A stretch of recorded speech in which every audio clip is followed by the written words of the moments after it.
I'm Benjamin Law. I'm a journalist, screenwriter, and author. I'm also the creator of the Family Law TV series and a co-writer for that series on SBS.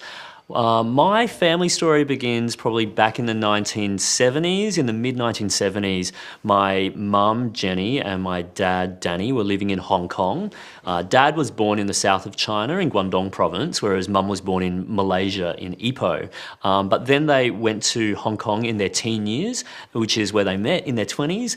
They had a whirlwind romance, got married very quickly, arguably too quickly, and then they moved to Australia, which is somewhere where my dad had been once before and my mum had never been. And I think their motivations were they knew they wanted to start a family, and to have a family, you need space. Space is not something that's easy to come by in Hong Kong. Australia has quite a bit of it. Don't believe what the bumper stickers say, because there's a lot of space in this country. And they moved to Queensland's Sunshine Coast, which was an interesting choice that always kind of baffled me growing up, because it's surrounded by beaches, beautiful water. Neither of my parents can swim. And that's where they had 5 children, Candy, Andrew, me, Benjamin, Tammy and Michelle. And I'm the middle child of that family law.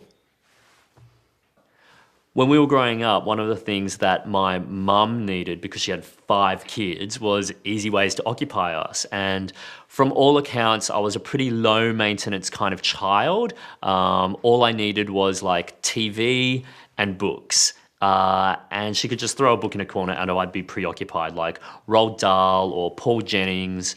I was totally into it. Then when I was a teenager, it was more about magazines. This is kind of pre-internet or very slow internet kind of era.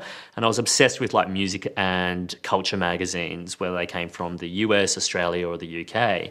And then when I was about 15 years old, I wrote a letter to Rolling Stone magazine about the Australian Republic, very political even then. And I got letter of the month, and they sent me a Panasonic stereo as my prize. And I thought, wow, writing is so well paid. I'm totally going to get into that. I got into a writing degree in Brisbane, so my version of the Big Smoke growing up in coastal Queensland. I edited the student newspaper. I wrote for, Street Press and the Metropolitan newspaper, the Courier Mail. And I just really wanted to become a major feature writer. I didn't really know what I wanted to do beyond that. I thought that was really my main goal, until I wrote an essay for an anthology called Growing Up Asian in Australia that was edited by Alice Pung. And the publisher of that anthology, Black Ink, Chris Fike there asked, well, do you have a book up your sleeve? We really like those essays. And I was like, yeah, sure, I have a book in me. I can totally do that. Completely bluffed, but ended up writing what would become The Family Law, which was a memoir about growing up gay and Asian in 1990s Queensland as my parents' marriage fell apart. It's a classic Australian story.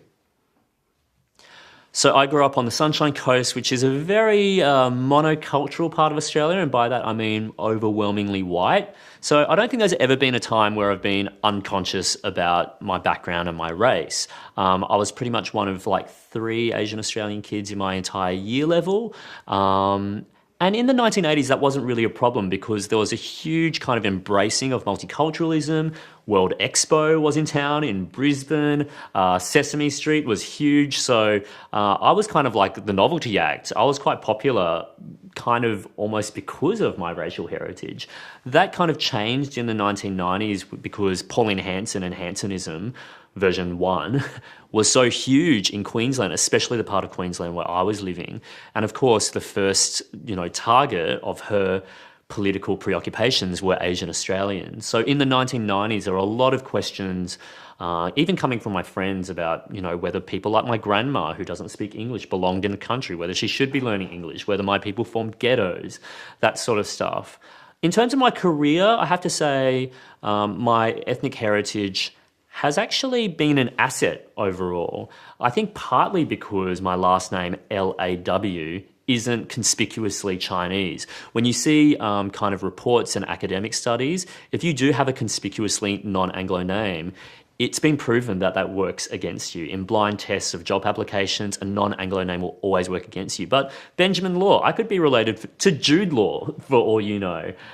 So that's come in handy, for instance, when, years later I was working as a features journalist and wanted to interview Pauline Hanson with this accent, with this name, arranging everything via email and phone. She didn't know. I look like this. So that's helped me in that regard. And later on, when I was telling my family story through my book and then later pitched as a TV show, it kind of helped that Australian television was just so kind of staid and white and same for such a long time. The fact that we were even presenting an Asian Australian family to screen made it revolutionary. And it was really, really great to finally make a show that I wish that I had when I was growing up. So we're working within a system and within a country where if you do come from a non-Anglo heritage, it does work against you in some fundamental ways. But because other people have championed me and my work, I've been really a beneficiary of the fact that I do stand out.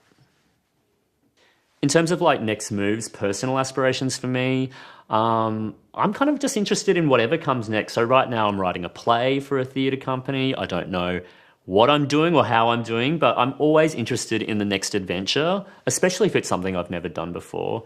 And doing that, I think, is important because when you come from a minority background, it's kind of important to infiltrate every kind of playing field, whether it's the theatre or the arts, the media, whatever. So I'm quite happy to be quite professionally promiscuous. But when it comes to aspirations more generally for the country, the Family Law is coming up to its third and final season. And after we're done, there isn't going to be another show that I know of with Asian Australian or specifically Chinese Australian family at the centre.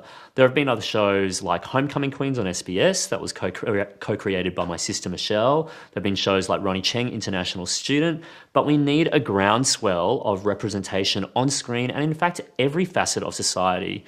One of the stats that I keep returning to when it comes to Australian public life is the fact that roughly 1 in 10 Australians have significant Asian heritage, and a lot of that is Chinese heritage. And 1 in 10 is roughly proportionate to how many African Americans there are in the United States. And when you think of black participation and representation, whether it's in politics, media and arts, they're doing a much better job than we are in Australia. Where are our yellow and brown faces in politics, in media, in art, in business, in the upper echelons of the law? We're still missing. And we've got to crush through that bamboo ceiling. And I'm really stoked to be part of a generation that I see making inroads towards that. One of the things that I saw growing up was the fact that both of my parents work so hard. My mum works full-time within the household, so she was taking care of 5 kids, and a significant period of that time was as a single mother, and I don't think you can underestimate how difficult that kind of unpaid labour is. And then on the other side of my family, my dad, he worked 7 days and nights a week. He never took a holiday. In fact, I don't really even remember him ever taking a day, let alone a weekend off. So they never had to tell the 5 kids to work hard in life. That was something that we witnessed and something that we absorbed through osmosis. Now, I think it's also fair to say that hard work isn't a guarantee of success, especially in the arts, but it is a prerequisite. So for me, I've been lucky enough that I've had role models in my parents to show me what hard work actually looks like, to be able to incorporate that into my own life, but then also be the beneficiary of a lot of luck and a lot of mentors and a lot of people who have been looking out for me, because that's what's needed to get to the next level. And not everyone gets those breaks. So I'm especially grateful to those people who have been there along the way. But, when they talk about Protestant work ethic, when they talk about all that sort of work ethic stuff, I think migrant work ethic is right up there. And I think the children of migrants inherit that.